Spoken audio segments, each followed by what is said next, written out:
This is my 2025 Abide planner from Vine Planner on Etsy, and it is a substantial planner, so it sits on my desk. I don't carry this around with me. I just have taped on my inside cover an ideal week template. This planner does not come with that layout, so I like to have that just for reference. That's taped in the front. We start out with a Bible log section, and there's lots of scripture throughout. Check boxes for the entire Old Testament and New Testament, which is great. The next section is a year plan. So the planner comes with these 3 light gray squares, and I gridded these out to use for specific things here. The next page is goals and routines. So it comes with specific headings of faith, health, dreams, family, relationships, home, career, financial, hobbies, and then a morning, afternoon, and evening routine to lay out. The next page is one of my favorites in a planner, just a little box for each month of the year. And I use this to choose a book for each month, a movie, documentary for each month, and some sort of family fun activity. And I actually choose these toward the end of the prior year and assign something each month. I don't have everything filled in, especially these are my family fun ideas I'm still thinking about. It just helps me to get through books that have been sitting on my shelf for a long time or on my to-be-read list, and I assign one for each month so that I know I'm going to read at least 12 books that I have really wanted to finish. Year at a glance for 25 and 26, and then we get into the monthly layouts. So each month starts with a page for praises and prayers. I just have taped in here with washi tape lyrics to a song.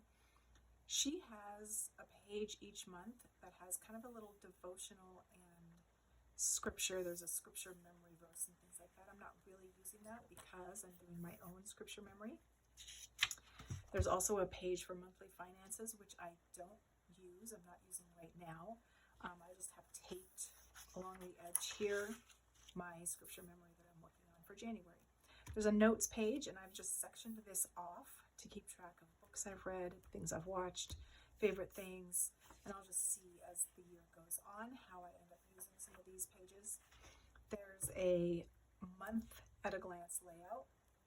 I use Google Calendar really for my schedule, so things that I have in here are more things that are outside of the norm for day to day, and then I keep track of my steps on here. I'm totaling them each week. I really want to make sure I increase my step count this year if I can. And then we go to the weekly view. So if we look at a week that doesn't have anything filled in, you can see these boxes actually come just open boxes here, and I've sectioned them off.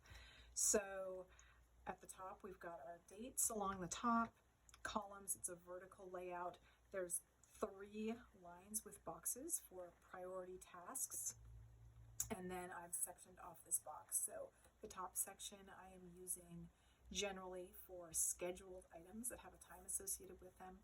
The next section is tasks that I would like to get done that day. And then the third section, I'm using this more as almost a journaling section, keeping track of how I'm feeling or something I learned or was interesting or made me laugh or just anything like that. There's little water droplets here to track water intake. I'm using the lines underneath to do breakfast, lunch, and dinner. So dinner is the only meal that I plan throughout the week. Sometimes breakfast, usually not lunch, but that's what I'm using these for. And then I have taped on here a little page that just has some check boxes for daily and weekly foods that I'm trying to incorporate. Each week has a scripture and a little gratitude box, which I am using. And then there's habits over here that she has. There's 1, 2, 3, 4, 5 lines, 7 days. So you can track. I actually have sectioned off each of the boxes so that I can track 2 habits in each box because I like to track things. So that's kind of how the weekly layout goes, and that just continues on throughout the month. And then at the end of the month, there's a page for monthly reflection.